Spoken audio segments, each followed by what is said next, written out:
Pol Espargarò fighting for the victory and finishing on the podium in Qatar was one of the surprise results of the night.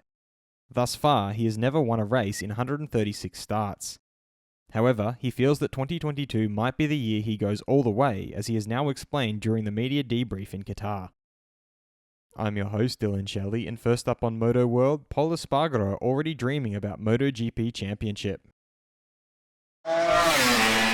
Pol began by explaining why his podium in Qatar is great for Honda. Well, I'm glad that finally it's not just Marc fighting for the podium with Honda. This is something great for Honda. In general, Honda has been working so hard this winter.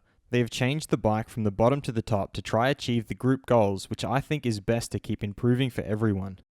He further has great expectations for the upcoming races. So, I want to see myself with Honda in a place where grip is high and I can use my riding style with the rear brake. I think both of us, Marc and myself, we can fight for the podium like the old times with the same bike. This will be great. He concluded by speaking about his dream. Finally, we can achieve what I'm dreaming every time I wake up, which is to be world champion. For sure, I'm going to fight for it with Honda. Fast feed. When asked about his title chances, KTM's Brad Binder pointed out that it's one race. It's still very early days.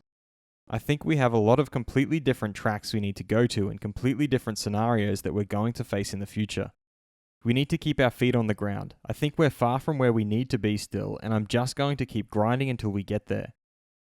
Aprilia's Pol Espargarò explained that coming so close to the podium and missing it may seem like a disappointment, but he's extremely satisfied with their weekend. The times show that I was one of the fastest on the track. Unfortunately, I lost a few tenths battling with Marc and Joanne.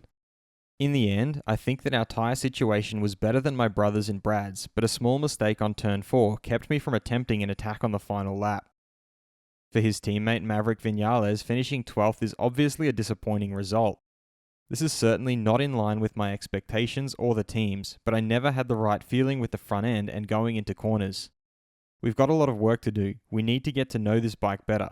We had some feelings in the test that we evidently need to find again.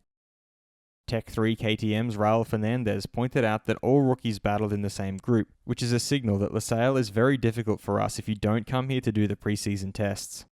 Brad Binder reaching the podium is really important to me because it means that the bike can perform. We have a reference to follow in order to get close to it as soon as possible. Will Pol Espargarò challenge for the 2022 MotoGP Championship? Head over to my community page to vote in the poll and let me know what you think in the comments. And if you like this video, feel free to subscribe and check out my others for all the latest in the world of MotoGP.